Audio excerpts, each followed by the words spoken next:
I could hear you call my name to a world apart, to a life of love, awake with a beating heart, and a simple sighted faith, safe within your arms, quiet by the light of grace. There in the cradle of life, you held my breath, and here at the table of wine and broken bread, I find all I need. You are all I need. In the air I breathe, in the joy of being hidden in your time, until the life ahead. You are all I need. You are all I need. When I'm lost in joy, in a timeless song of praise, you're the sacred voice, singing purpose into place, even in the void, in the sudden wake of pain, when the shadows join, still I'm in the light of grace. There in the waves of this life, you hold my breath, and here at the table of wine and broken bread, I find all I need. You are all I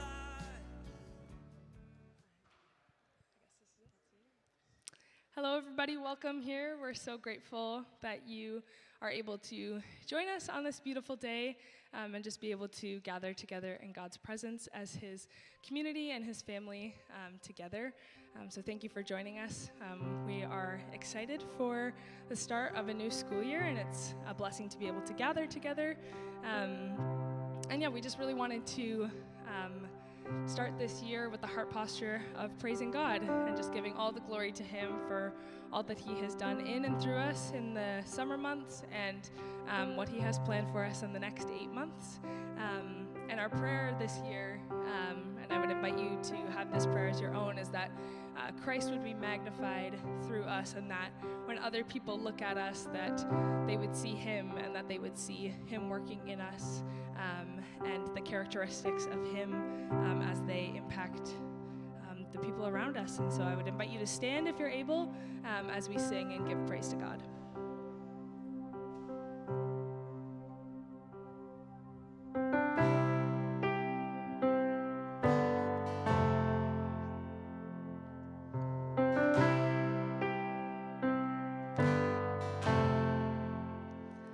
Were creation suddenly articulate with 1,000 tongues to lift one cry, then from north to south and east to west we'd hear Christ be magnified.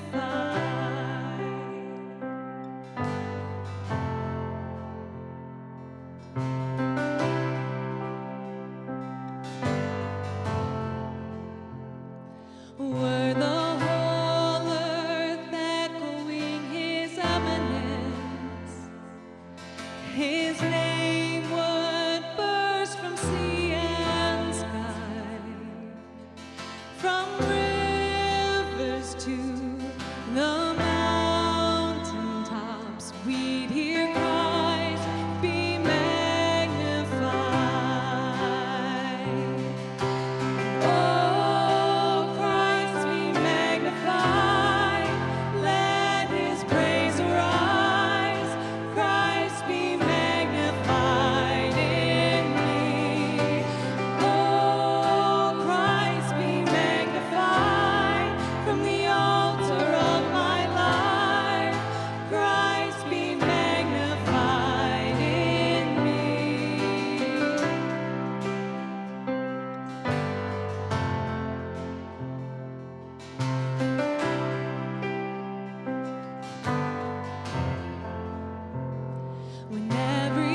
and every human heart its native pride.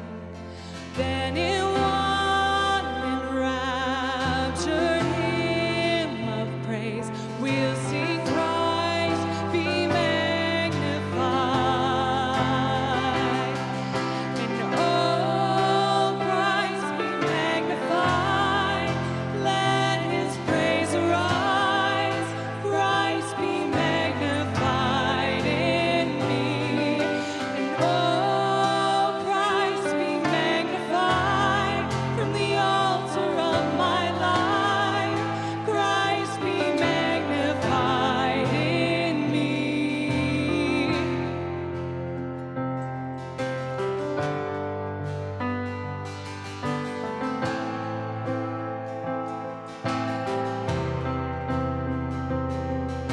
I won't bow to idols. I'll stand strong and worship you.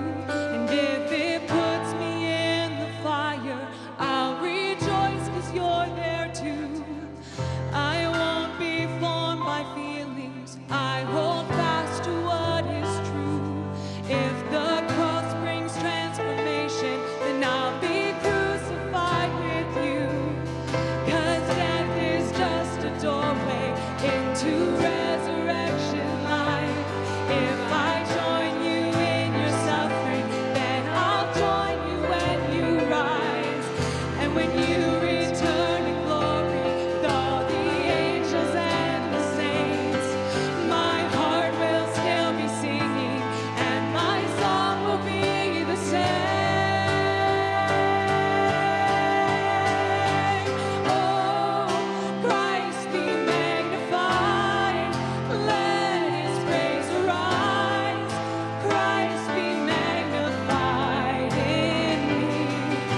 And oh, Christ be magnified from the altar of my life. Christ be magnified in me.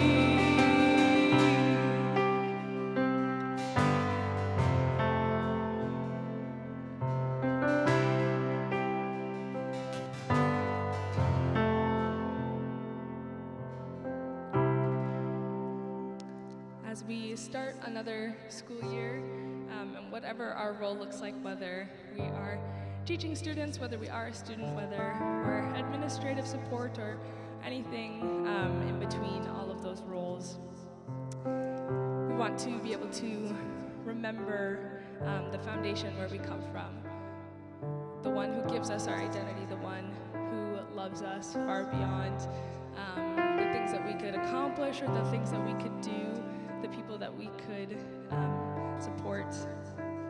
We serve a good and gracious King, a good and gracious God, and he has so much love and grace for each and every one of us. And so I think our prayer this morning, this afternoon, can be to remember that throughout the year, to remember the God that we serve and his character and how we can always come back to him and have him as our firm foundation and the one who gets to define us through it all. I approach the throne of glory. Nothing in my hands I bring, but the promise of acceptance from a good and gracious King.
Father, thank you for your immense goodness that you pour out on each and every one of us.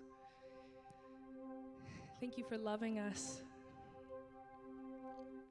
and for accepting us for who we are and who you have made us to be.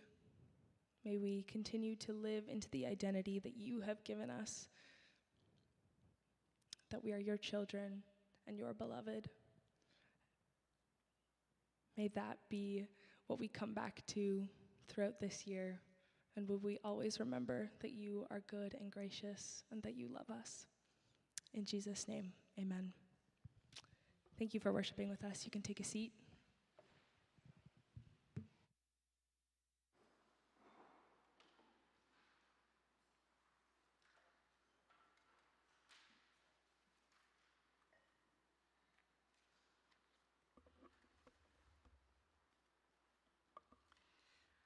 Well, thank you very much, first of all, to our worship team. You have led us in worship, but you have ministered to and encouraged our spirits this afternoon, and I thank you for that.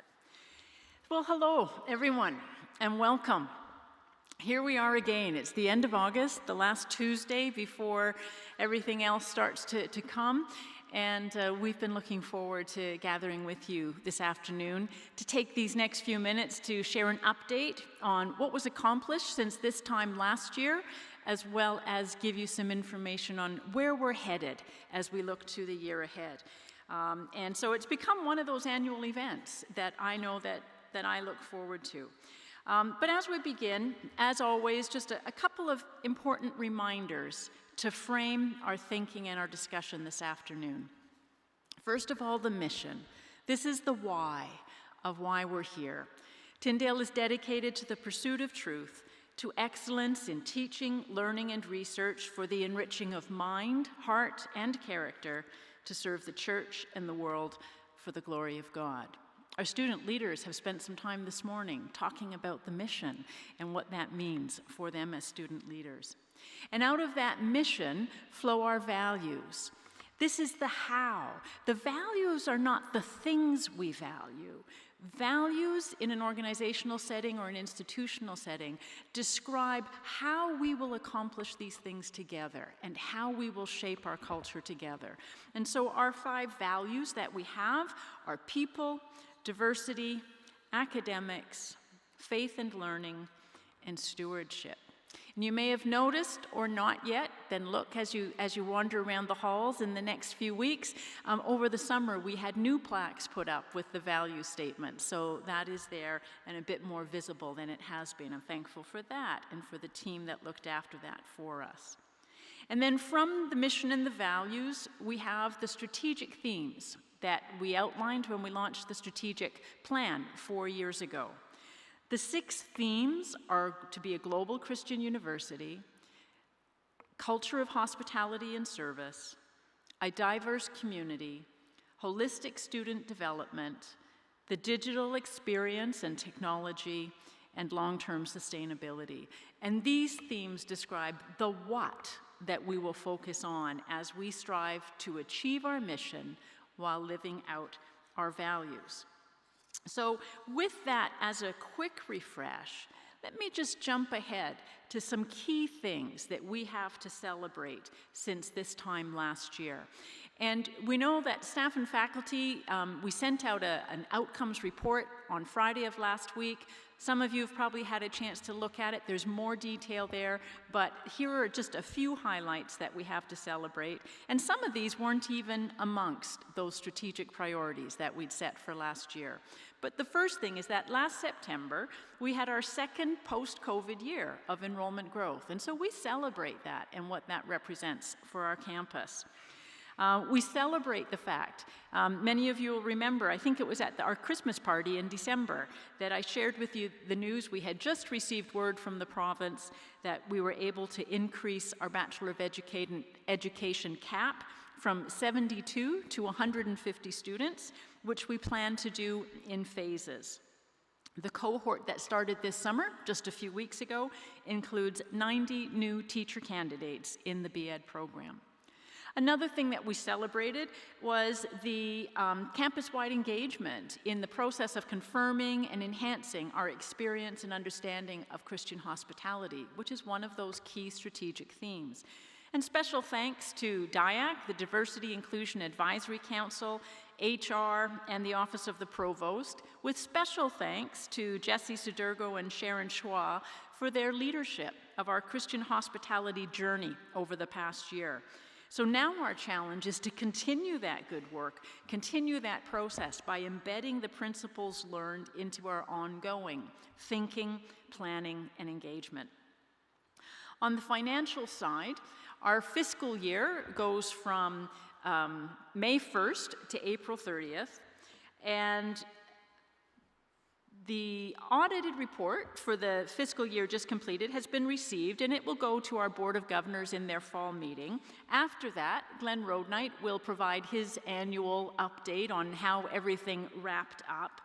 But what we do celebrate is that in April, just before the financial year ended, we received a $1 million gift that closed a financial gap that we were looking at financially. And so we give thanks to God, and we give thanks to the family that thought of Tyndale, and we give thanks for the timeliness of that gift. And we also celebrate a number of new academic programs that were launched. And the best way for me to describe that to you is on this next slide. Now, granted, that's a little bit small for you to read. Let me tell you how exciting it is, okay? What is highlighted here is from the bottom right corner, 2022, top right is 2023, the middle is 2024, and then 2025 is on the left side there. This year, for 2025, 4 programs were approved during this most recent period, new programs that are launching at different times. So we have a partnership with Dordt University for links to an MSW that was launched earlier this year. The new 5-year Bachelor of Arts and MDiv dual degree is launching next month. That comes on Monday, so we're right there. The new Master of Arts in Media Arts will launch in January 2026. And a new BA in Christian Ministry and Practical Theology will launch next September in 2026. Kevin shared this slide with Cabinet in the spring, and it really is remarkable to see the impact on our academic programming since the province revised our act of legislation in December 2020, giving us full status as a university and authorizing us to grant 10 new additional degrees. So new degree categories include the Bachelor of Business Administration, BBA, which launched in 2022, and the Master of Arts degree. The Master of Arts, as I said, in Media Arts will launch in January coming, but there were 5 MA degree majors that have launched in total then since 2022. And we're really thrilled to see that. This really represents an extraordinary amount of work involving many departments. Faculty, academic deans, and the provost, obviously, as they've pursued the goals of the academic plan and have shaped and formed these. But it would be impossible to launch and achieve without significant support from our marketing and communications team, from our website design people, from admissions, from the Office of the Registrar, student development, student financial aid, and more. So this truly represents an institutional accomplishment, and we celebrate that and everything that's been achieved. So it draws us back. That slide is not in my slides. There we go. Perhaps we needed to just stop and sing that verse of that wonderful hymn. Oh, for 1,000 tongues to sing my great Redeemer's praise. That is what we feel in our hearts and what we are expressing today. And we see it here in these verses from Jeremiah that anchor our strategic plan. Blessed are those who trust in the Lord, whose trust is the Lord. They shall be like a tree planted by water, sending out its roots by the stream. It shall not fear when heat comes, and its leaves shall stay green. In the year of drought, it is not anxious, and it does not cease to bear fruit. So we're reminded of the truth and the hope and the promise of those verses as we celebrate all that has been accomplished. So now, just to refresh, these were the strategic priorities that I shared with you this time last August. These were the things that we spent our time focused on for the fiscal year 24-25. It's not the only things we do, of course. There's all the existing regular day-to-day, week-to-week, month-to-month activities that need to take place. But these were some key priorities that we said this will be our focus to help us move forward on our strategic plan, to help us move forward on our mission. So let me move forward now into a bit more of a focus summary as we go through. And as I said, there's a little bit more detail given in the outcomes report that was sent out on Friday. But let me just walk through each of them at a high level. First of all, under the academics. As I mentioned, much to be celebrated here, but we launched 2 new degrees last fall in 2024, 4 new programs approved for the 25-26 period. As I mentioned, 90 teacher candidates started into our Bachelor of Education program this summer, and as well, Dr. Patrick Franklin was appointed the Alistair E. McGrath Chair of Christian Thought and Spirituality. So those were some key outcomes under that category of growing and expanding our academic offerings and having the supports in place to help make that happen. Another one in the area of stewardship and long-term sustainability is around retaining and developing strong employees. And employees includes both our staff and our faculty. So some of the things that took place this past year. We reviewed and updated the employee benefit program. Those things happen on a periodic basis, and it was time to do that one again this year.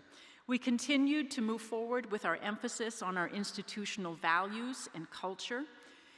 Several employee development workshops were put in place, things around Christian hospitality, mental health and wellness, just to give examples.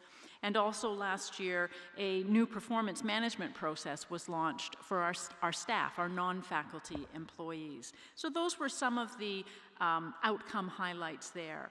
And with that, some of the ways that we continued to increase the emphasis on institutional values and culture, in addition to the workshops and the work that was led through DIAC and others, employee workshops, university events, chapel messages and focuses to help us understand those as well as we went through.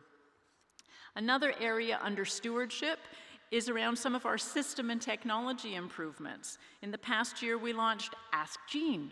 Maybe you've seen that chat opportunity and have tried it out a little bit. Jean is getting smarter the more she is used. So give her some questions, let her find some answers, and that will continue to improve that process. Also, we have a new client relation management system, CRM, within our donor relations area, and what that is doing, it's a new system compared to what we had before. It allows us to enhance our ability to manage our donors and the information we have on them, to improve the donor's experience through more tailored kinds of communications, all of those kinds of things. And then there have been several just Microsoft upgrades as well to the technology systems that we use every day.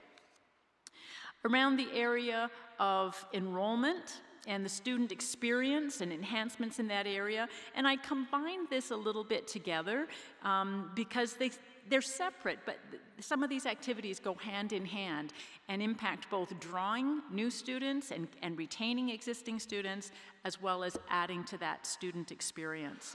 So one of the things, and this comes from direct input and feedback from our students, we have undergraduate student surveys, and DIAC did a survey as well to see what were some of the students' interests and requests. So a couple of things that are just more recent. We're just finishing a refresh of the student lounge that's in room A301. That's the one at the end of the hallway, and it should be open to us soon, and you'll be able to see that. Also, just last summer, we relocated and sort of redecorated the student council office, which is just down this hallway.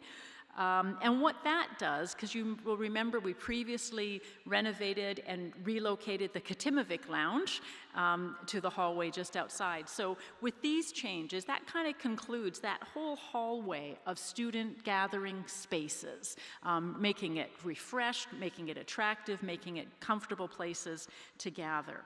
And with respect to the refurbishing of room A301 this summer, we are grateful to a foundation who wishes to remain anonymous for providing the funds that enabled us to do that renovation this summer.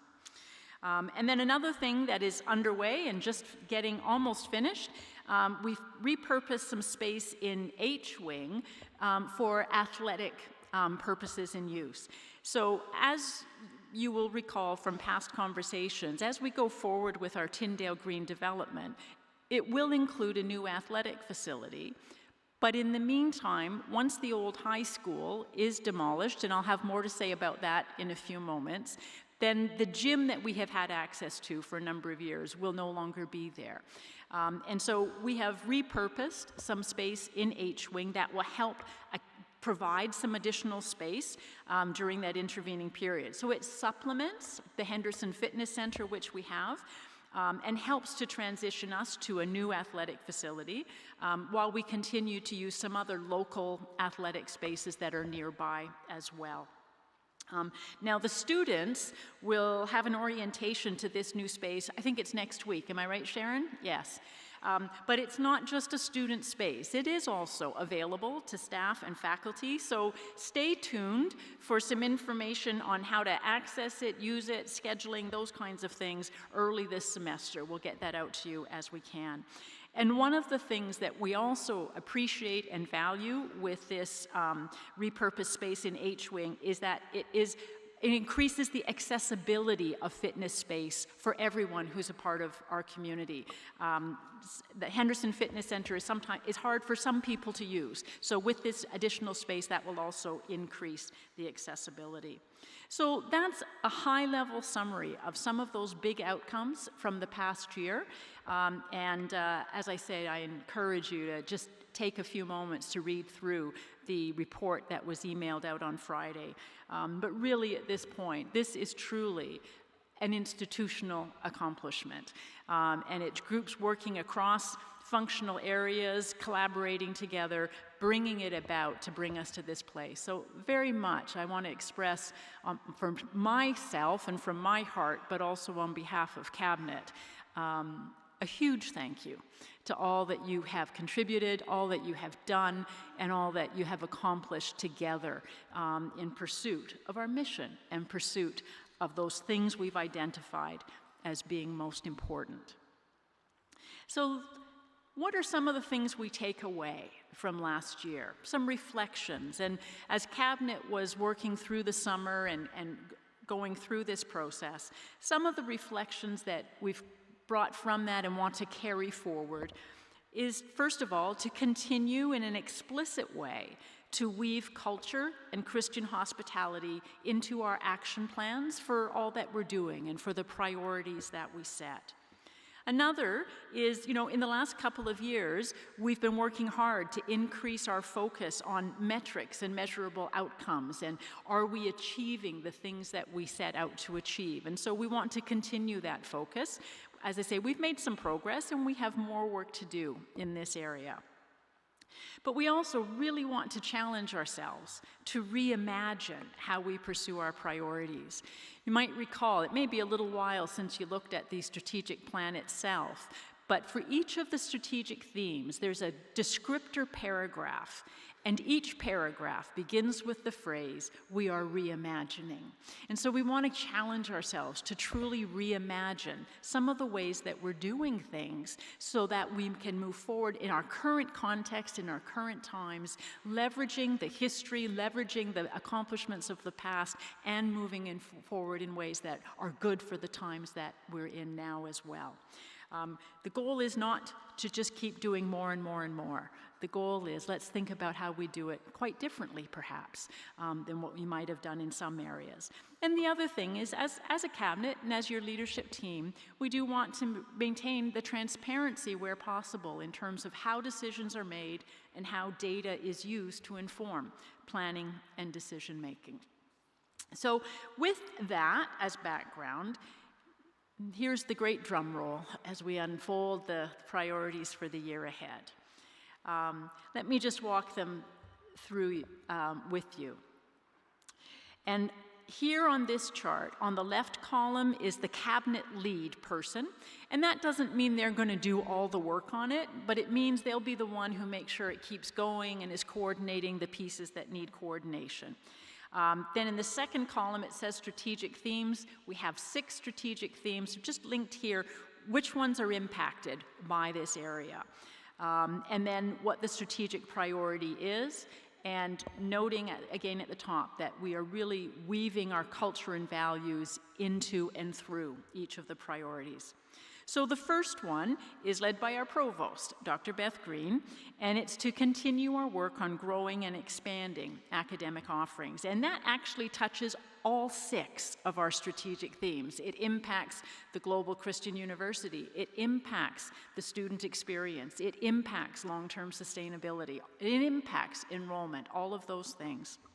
And so this includes, we're sort of shifting our academic structure and moving forward on establishing schools. So Dr. Green, I'm going to get the names mixed up this morning. Can you just remind us of the names of the schools? Thank you. I should have written them down.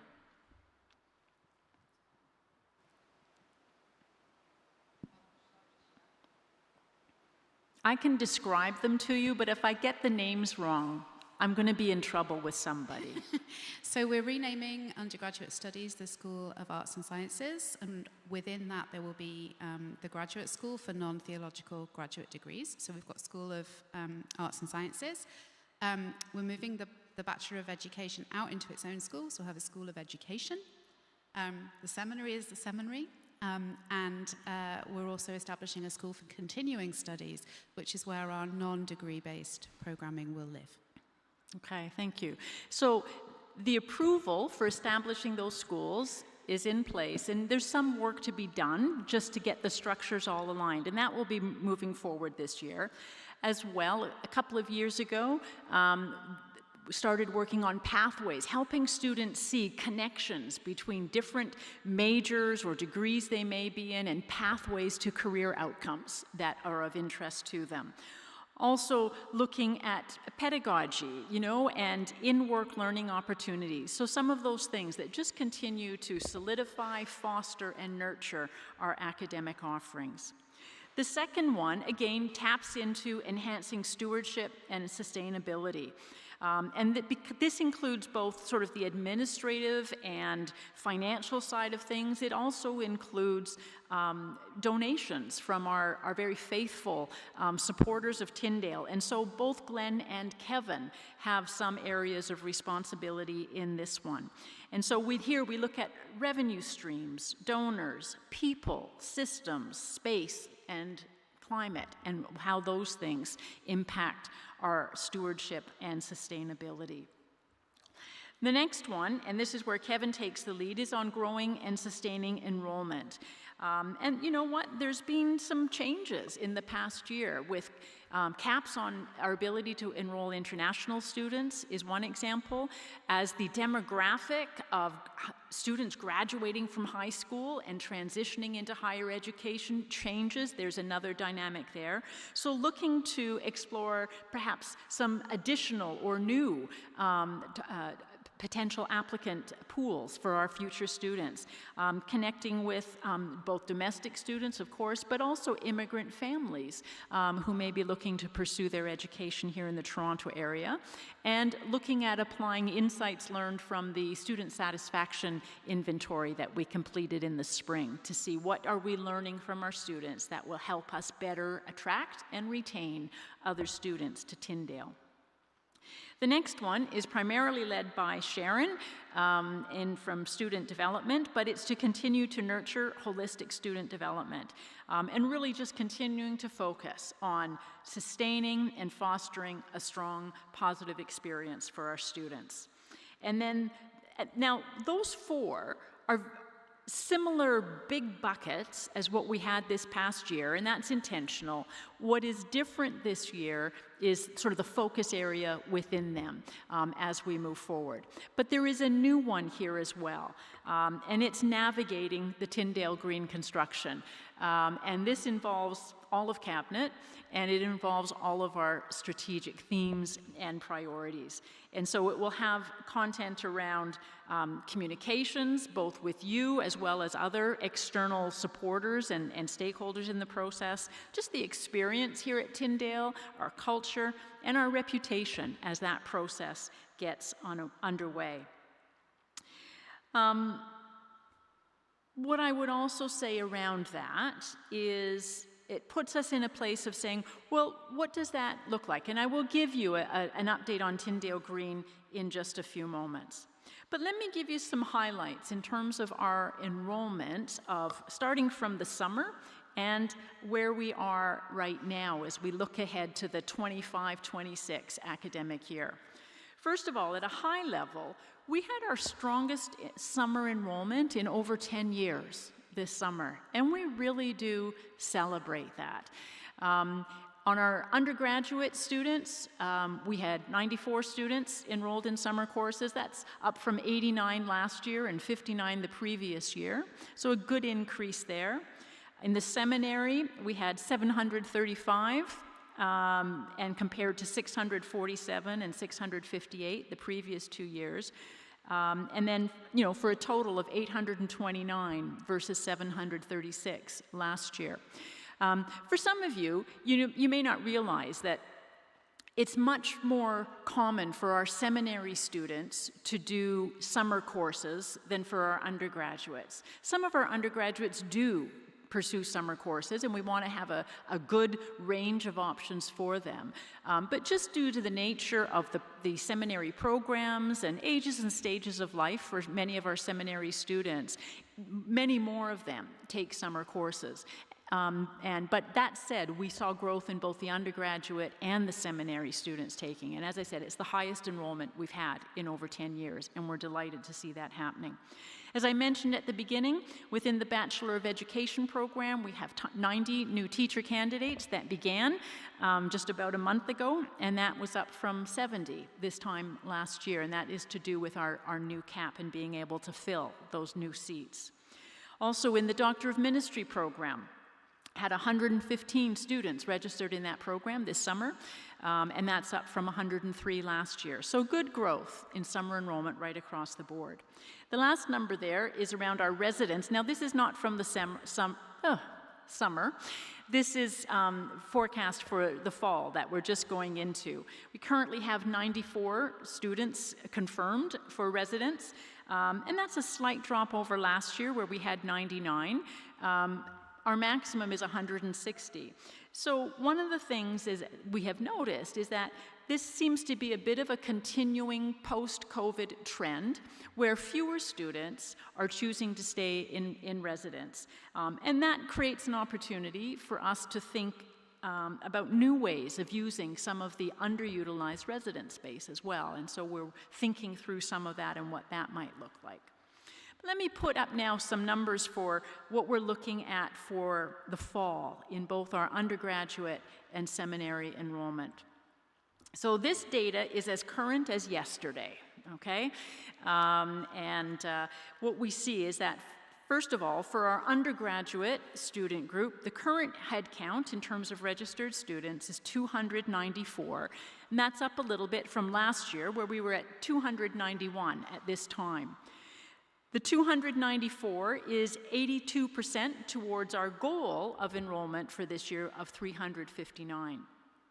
With returning students, we currently have 217 confirmed and registered, again, up a little bit from 208 this time last year, and that's 95% towards our goal of 228. For new undergraduate students, As of yesterday, we had 77 deposits, and that's on our way to a new student goal of 131.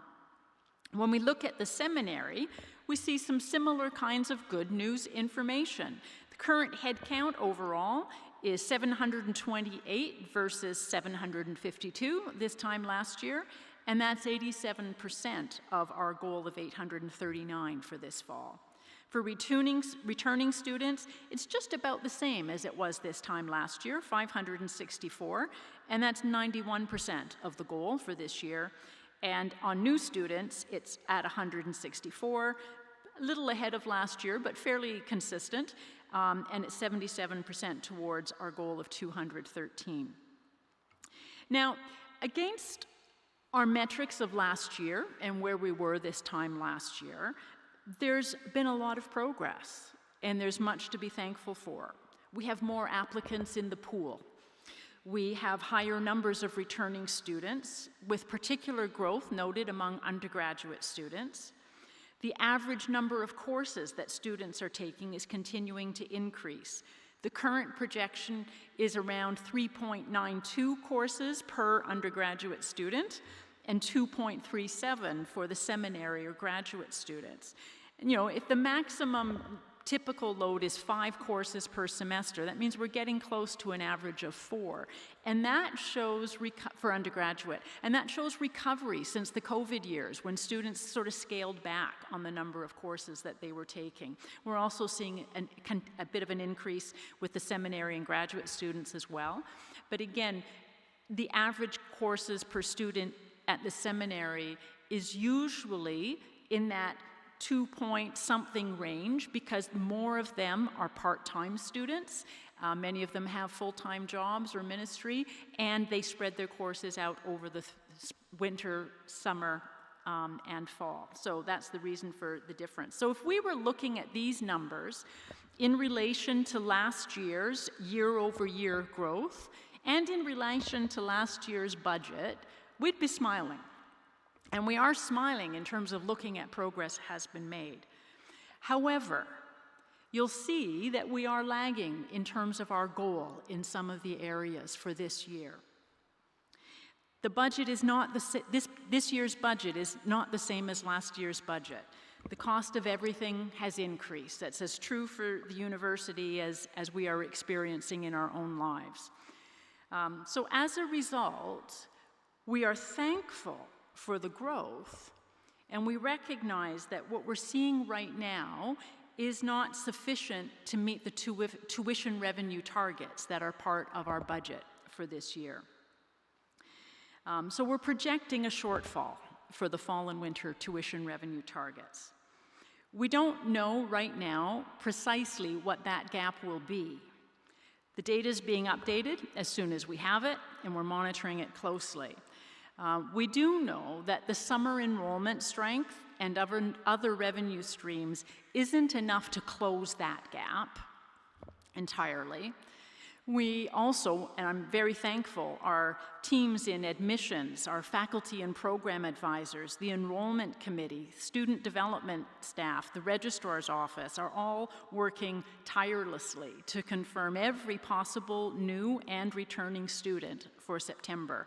And we'll have final enrollment numbers after that drop-add period comes at the end of September. But that said, we can't wait until the end of September to consider what might need to change and to take some action.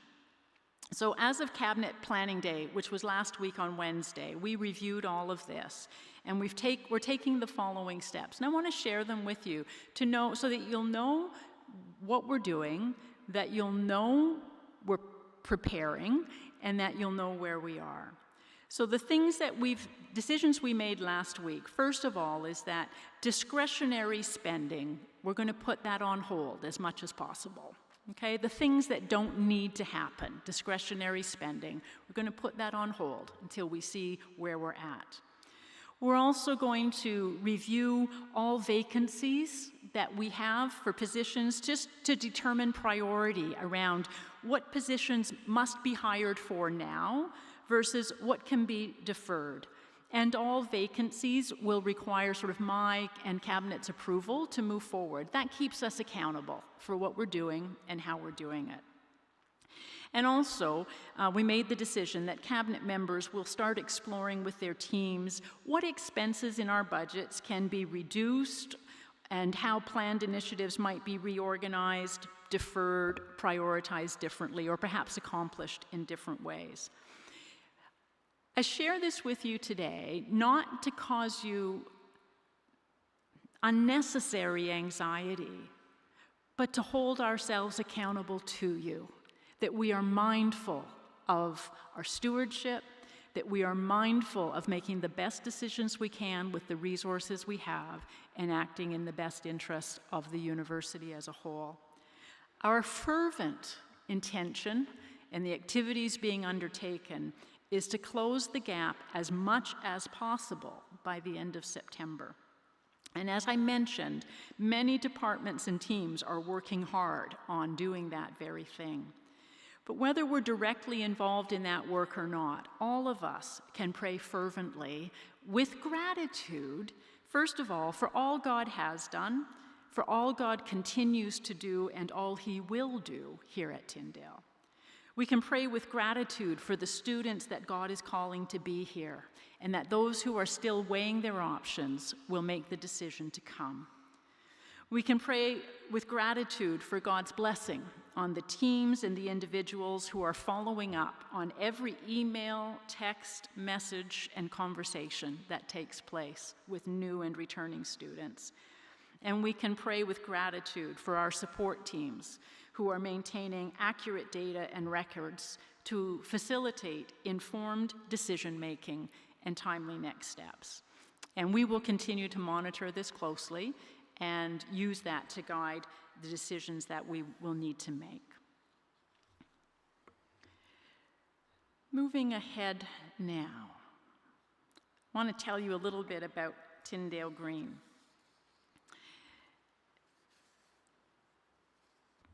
So this slide is exactly the same as a slide I showed you last August, except that under point number 2, I'm talking about New Year 2026 instead of 2025. So these timelines are as current as of 3 weeks ago. And we realized that this is what we had anticipated this time last year. And for many different reasons, that was delayed. But things are moving forward again quickly. And we are, looking ahead in very short order to enter and begin the time of construction. The current timeline is that the high school will be demolished within the next month. Then the remainder of the fall season will be used to kind of prepare the land and the grounds, and then with the actual construction beginning in the new year.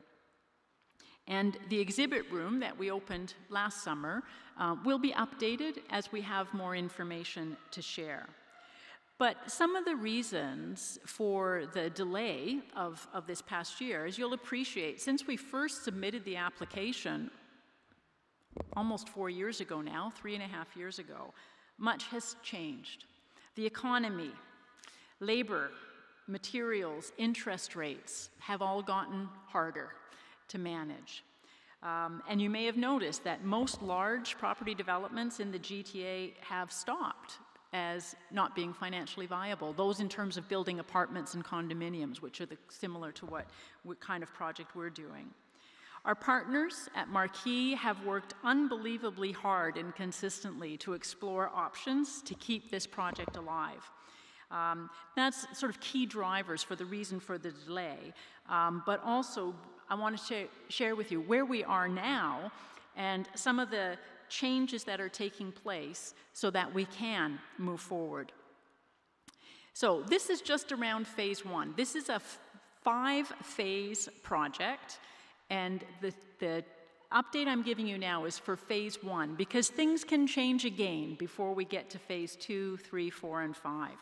So changes that have been made to accommodate market and economic changes. One of them is shifting the construction material for the lower buildings up to 8 stories, to a prefab mass timber construct rather than concrete, but continuing to use concrete for the taller buildings.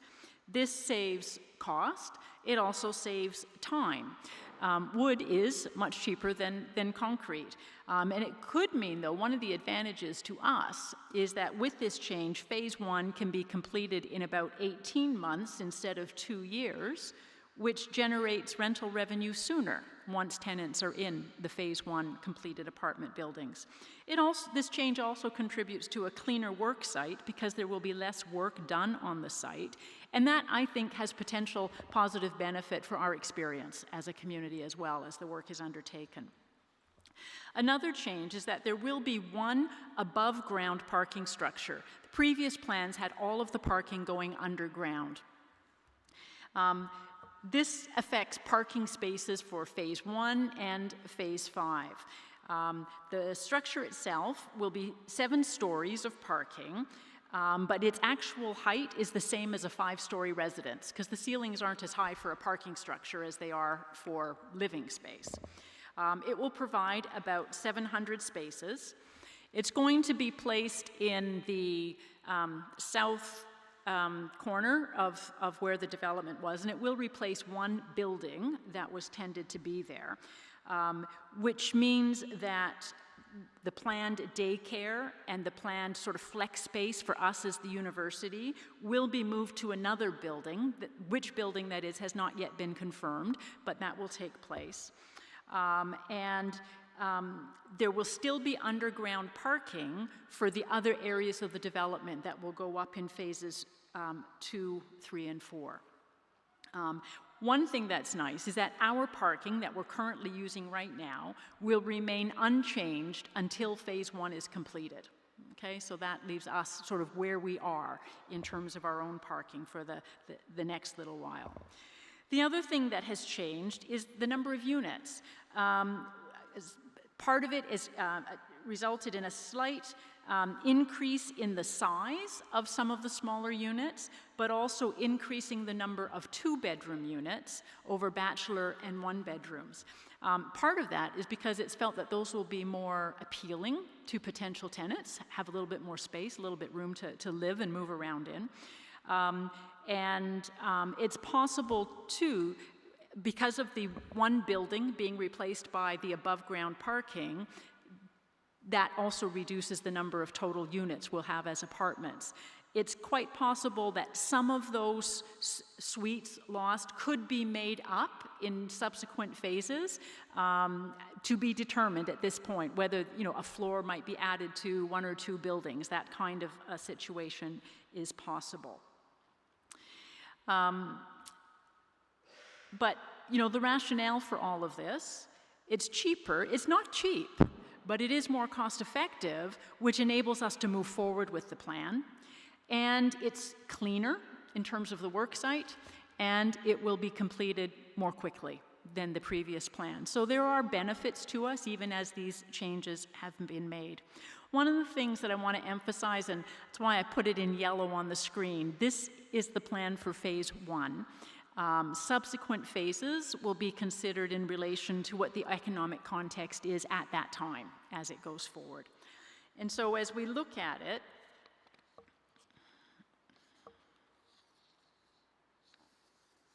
my clicker has gone for a break. There we are. Okay, so this is kind of what the most current drawing of the development looks like. 5 phases. Phase 1 is that part right in the sort of center of the design, outlined in the yellow box, and that will be the part that will be beginning within a few months' time. Down towards the bottom of the screen where it says Development Phase 3, and it's the blue box, that's the area where one building will be removed, and that is where that new above-ground parkade structure will be eventually. Okay, so that's a lot of information, and want to give you an opportunity to to ask some questions or make some comments. We have microphones at the front here on both sides of the aisle. If you have a question, please come forward to use the microphone so that everybody can hear it. For those who are online, Kevin's monitoring the chat and discussion, and he will, bring in those questions at an appropriate time as well. So, over to you. How can we be helpful in answering questions that you have?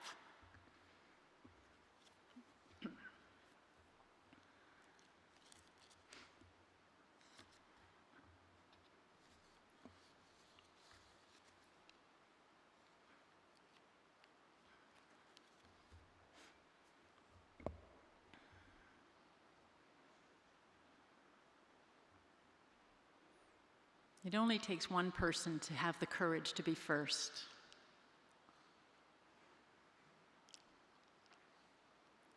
Yes.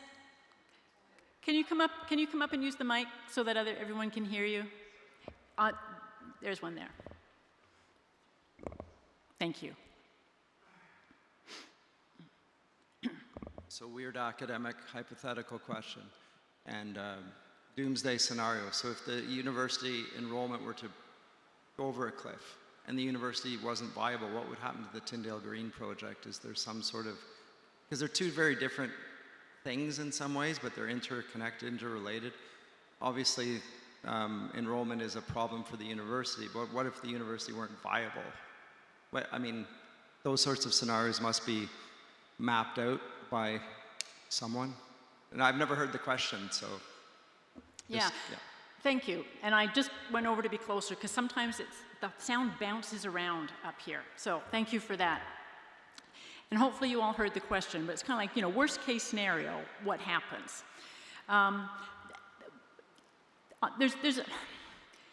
Yes, there has been conversation around that, as there always has been for Tyndale.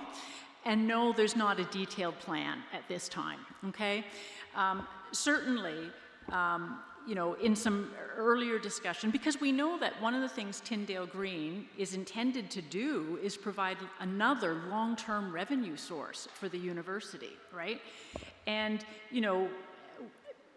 even a year ago when, we were becoming aware, gosh, like everything is getting hard about this, what will happen? Without discussing a specific strategy, what the chair, the question was up, like, if this doesn't happen, then what will the university do? Does it go bankrupt or whatever? And, what I can say is that the chair of the board said, we will not let that happen. Okay? Now, the board has not mapped out a detailed strategy, but there's a lot of options. What I would also say, we are not at a point of falling over the cliff. Okay? So and that's not what you were suggesting. I just want to say that. We're not at a point of falling over the cliff. But we do have to be mindful of, all the possibilities. And there's a whole, realistically, there could be any number of options before getting to that point. But what I can provide assurance of is the board's assurance that they would not allow the university just to go into a tailspin. Okay? Thank you. It's a good question. Yes? Can you come up and use the mic, please? And if you have a question, you don't need to raise your hand. Just come up to the mic and you'll be able to ask it. Go ahead. Hello. So I noticed you said earlier that there's a slow decline in the amount of residents in the RA. Is that correct? Yeah. So what options are you guys exploring for that, to fix that? Two parts to that. The current enrollment in residence is less than it was pre-COVID, but it's actually higher than it was a few years ago. So it's not so much a decline, but it hasn't gone up to the higher numbers. The first year we reopened after the lockdown, I think we had about 59 students in residence, and so we're up at, in the 90s for last year and again this year. In terms of what we're doing about it, actually, Sharon, do you want to field that question? We'll give you Sharon Schwal, because a lot of that is student development, and then we'll add some pieces to that as well if needed. Because this is a multifunctional, multi-department kind of approach. Yeah, thanks for the question, Ethan. There's no one straight answer to solve this, right? So some of the things we've done, if you're a returning resident, you might remember that we've talked with you, Student Life has talked with you about how are you using this space, what are the things that matter to you, and we're also studying that as well. So we've noticed over the years that we have what we would call the traditional undergraduate student who wants the traditional residential experience. And for those of you who live in 500 and 600 primarily, that's where the RAs are, that's where you have the dorm events, that's where that traditional experience comes in. But post-COVID, we've also noticed that the student profile that lives in residence can also be different, that they want independent living, that they want apartment-style living. They want to live in Toronto, but they're also taking classes online. So one of the things we're looking at is how to utilize the space differently so that those types of students also have a residential experience. And that's one of the more critical pieces of it, is learning how a student that may not want that traditional experience can also have a home here on this campus. And so that is, I think, our next step in this process, and we'll be speaking again with all of you and your RAs to determine the best next step in that process. Yeah, thanks, Sharon. And then another piece of that is that, every year we have church groups, youth groups, et cetera, who want to come and have retreats or other things here in our campus. And when we had a fuller student residence, we couldn't take any of those groups during the fall-winter semester period because there was no space for them. One opportunity that we're exploring, if there is fewer students in residence right now and more available space, how can we make that available to some of those groups so that if they want to come and do a 3 or 4 day retreat, they can come and they can stay in our residence, and it's not overlapping with the student space because it's space that's not being used by the students. So it's not at the expense of the students. It's saying, okay, here's what the students are using and needing, and how do we make good use of other space so that it doesn't just stand empty. And so that's another option that we're looking at. And so continuing to explore around those kinds of areas. Thank you. It's a good question. What's next?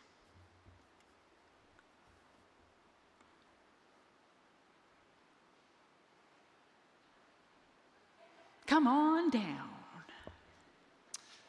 Best case scenario, what would be the timing for the build of an athletics facility?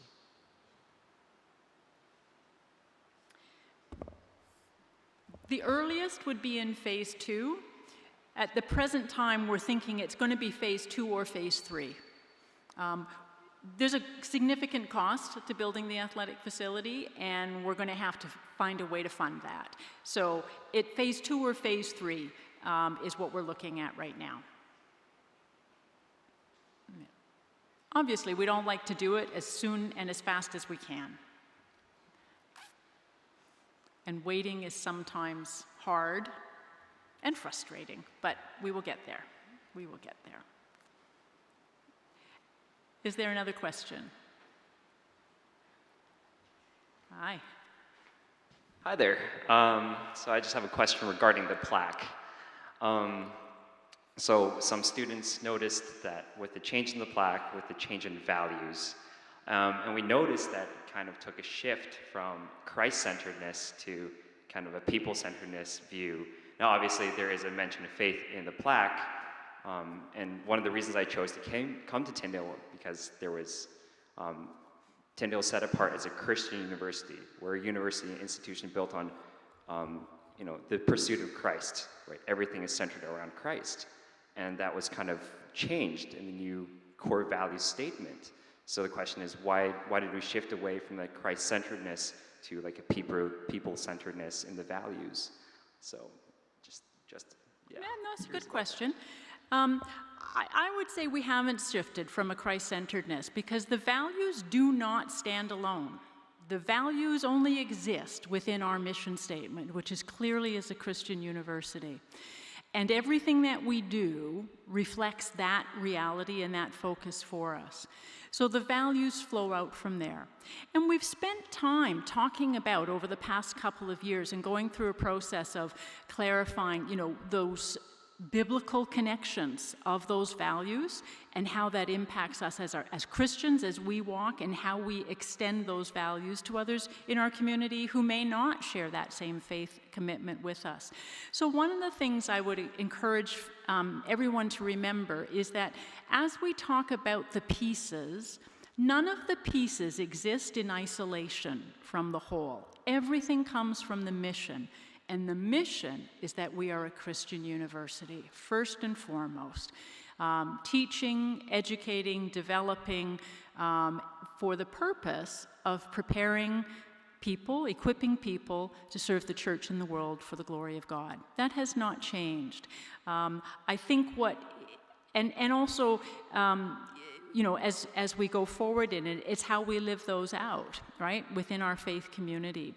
So that's the background on it, and that's the work that was done 4 years ago when the strategic plan was developed and the new value statements were crafted and announced and moved forward. And we've been working really hard, I think, to live them out and to hold them up to the standard and the aspiration of being followers of Jesus in everything that we do.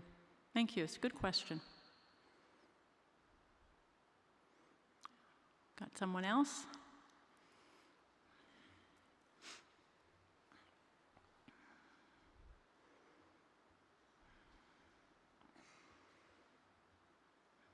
I was wondering, with the name of the School of Arts and Science, what approaches do we have to actually including more science? Because I know we have our 2-year with Redeemer, to make our 4 years, but in an entirety with the high school gone, and I don't know what that does for lab scenarios for both physics, chemistry, and biology, and also including other things like computer science. Do we have actions in place to really have this science aspect of a School of Arts and Science? It's a great question.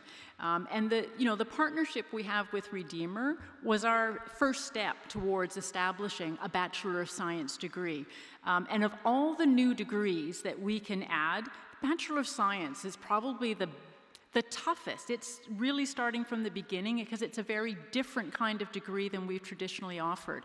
But I'm looking to our Dean of Undergraduate Studies and the Provost, either or. Beth's on her feet, so there you are, who would be able to speak into that more fully. Do you know what? Dr. Frank Stormy stood up and he was like, I'm just going to stay sitting here. So I do want to just remind everyone that sciences, and this is on behalf of other social sciences like me, does include things like psychology, sociology, health and human services, the applied sciences, as well as the natural sciences. I know for the natural scientists, this is a conundrum that we've had at Tyndale for such a long time, because in our current building, we can't add a laboratory because we've got housing, people living in this residence. I'm not talking about the high school, I'm talking about the footprint of where we are just now.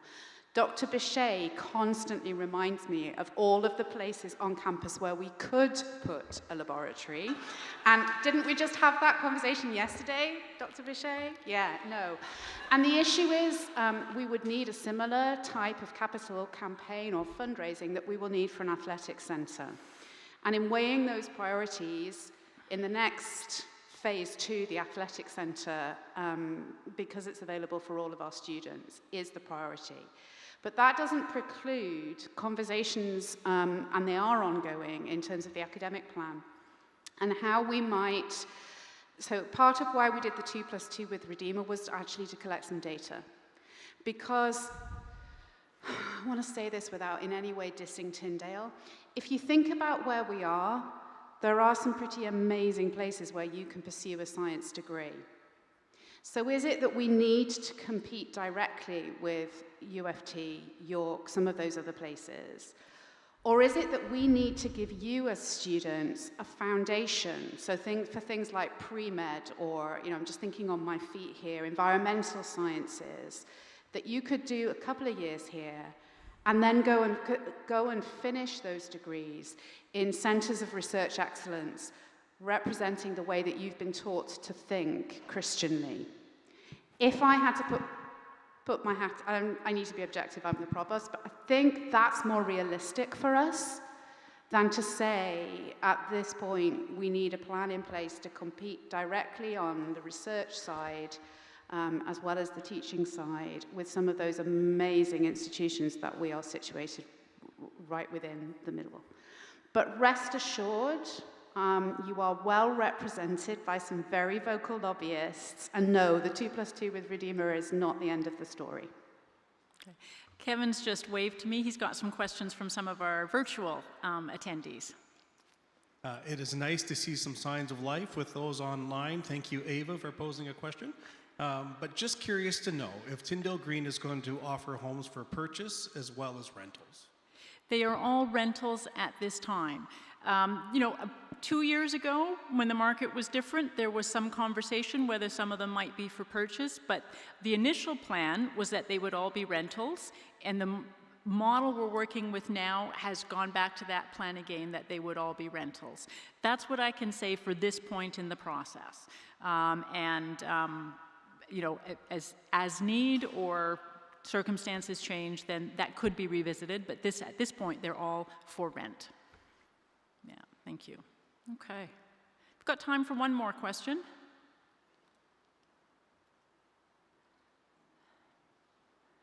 Okay. Well, I know the conversation will continue amongst yourselves and perhaps with others from the leadership team or myself as you have opportunity, and we look forward to that. And we very much appreciate the thoughtfulness and your interest and your just your passion and your commitment to all that we're talking about and all that we're trying to accomplish. So in a moment, we're going to say farewell to our friends who have joined us online, and we're glad you were able to come and listen, and we wish you a good afternoon. And other of us are going to go down to the Commons. But before we do that, Kevin's just going to close our time in prayer, and then we will be able to continue on our way down to the Commons. Thank you, Kevin. Thank you. Can you each stand with me? We pray together. Gracious God, as a new academic year begins, we place ourselves in your presence to celebrate a new beginning of the new year. We ask you to bless Tyndale's faculty who faithfully respond to your call to teach the truth of their discipline. Give them your spirit to minister as teachers to the spirits and minds of their students in their effort to form them intellectually, morally, and spiritually in rigor and compassion. We ask that you would also bless and encourage Tyndale staff and student leaders gathered here who are devoted in their commitment to provide supports and service to students, faculty, and each other, that we may all flourish with all that is needed in the pursuit of learning. Collectively, may our work be an offering that brings glory to you. In your name we pray. Amen. Amen. God bless you.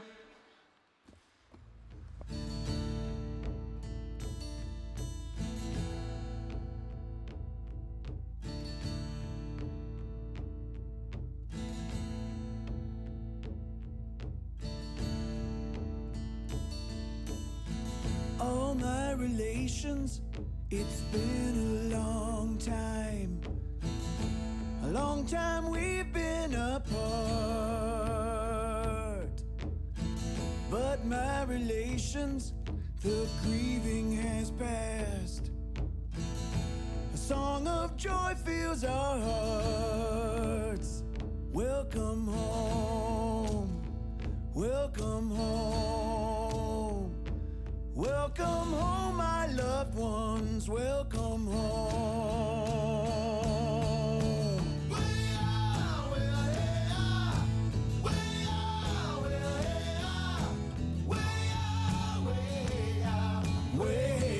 Welcome home, I said welcome home.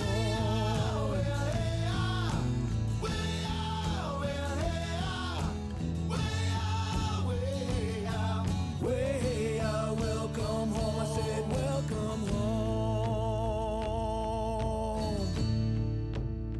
I said welcome home.